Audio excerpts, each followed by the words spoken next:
माता आदिशक्ति, परमपिता परमेश्वर, सभी देवी देवता, पूज्य माता पिता और गुरुजनों को सादर प्रणाम। भाइयों और बहनों नमस्कार।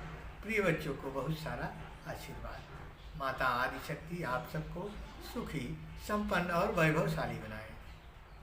देवी अनुसुईया के सतीत्व की चर्चा जब तीनों लोक में फैल गई तो एक दिन नारद ऋषि माता लक्ष्मी के पास आते हैं और उनसे कहते हैं कि हे माता, मैं माता सरस्वती, माता पार्वती और आपका दर्शन एक साथ करना चाहता हूँ। तब माता लक्ष्मी ने देवी पार्वती और देवी सरस्वती का आवाहन किया।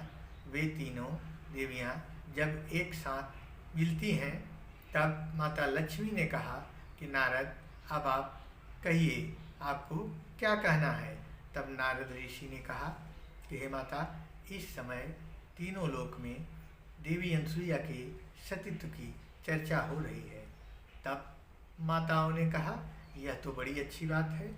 जो स्त्री अपने पति को ही देवता मानती है और उनके आदेश का पालन करती है और उन पर पूरी निष्ठा रखती है, उसके सतीत्व की चर्चा तो तीनों लोक में होगी ही।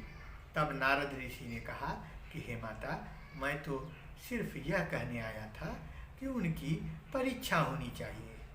तब माताओं ने कहा, ठीक है, तुम जाओ और उनकी परीक्षा ले लो। तब नारद ऋषि ने कहा कि हे माता, यह कार्य मेरे बस का नहीं है। आप लोग तीनों त्रिदेवों को कहिए कि वे जाकर माता अनुसुईया के सतीत्व की परीक्षा लें।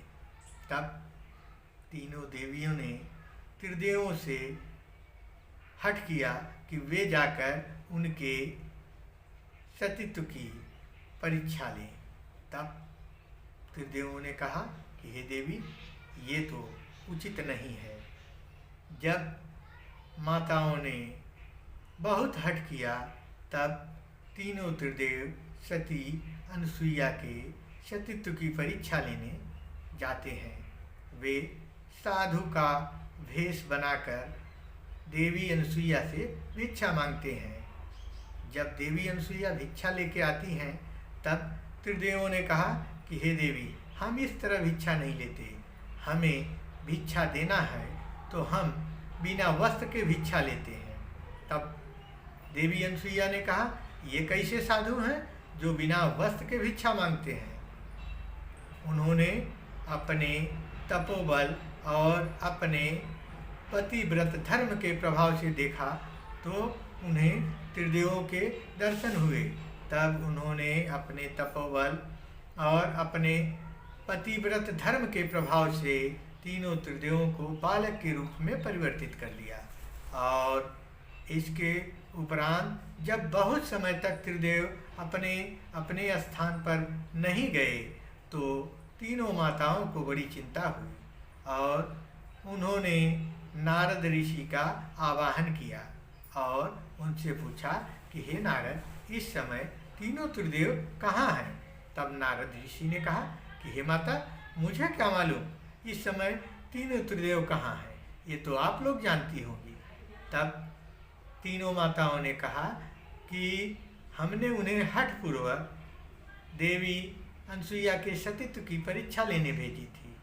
तब नारद ऋषि ने कहा, हे माता, तब तो वो लोग वहीं पर होंगे, आप लोग माता अनुसुईया के यहाँ जाइए। तब तीनों देवियाँ अनुसुईया के पास आती हैं और उनसे कहती हैं कि हमारे पति आपके यहाँ आए थे आपकी परीक्षा लेने। तब देवी अनुसुईया ने कहा कि हे देवी, हमारे यहाँ तो 3 साधु आए थे भिक्षा मांगने और वो तीनों साधु यहीं बालक के रूप में हैं। ये तीनों वही साधु हैं। इनमें से आपके जो पति हों, आप अपने पतियों को लेकर जा सकती हैं। तब तीनों माताओं ने कहा कि नारद ने तो हमें अच्छे कठिनाई में डाल दिया। सती अनुसुईया की परीक्षा के साथ साथ हमारे भी परीक्षा की घड़ी आ गई। तब उन्होंने माता अनुसुईया से कहा कि हे देवी, आप त्रिदेवों को उनके रूप में परिवर्तित कर दीजिए। तब माता अनुसुईया ने तीनों त्रिदेवों को उनके रूप में परिवर्तित कर दिया। इसके बाद तीनों त्रिदेवों ने देवी अनुसुईया से वर मांगने को कहा। तब माता अनुसुईया ने कहा कि हे त्रिदेव, आप लोग हम पर प्रसन्न हैं, तो जिस तरह मैंने आपको बालक बना दिया था, अब आप तीनों मेरे यहाँ बालक के रूप में उत्पन्न हों। तब त्रिदेवों ने उन्हें वरदान दिया और अपने अपने स्थान को चले गए। स्त्री की सबसे बड़ी ताकत उसके पतिव्रत धर्म में है, जिसके ताकत के सामने त्रिदेव भी कमज़ोर पड़ गए थे। माता अनुसुईया के जैसा आप सब स्त्रियां हैं, कोई किसी से कम नहीं होता।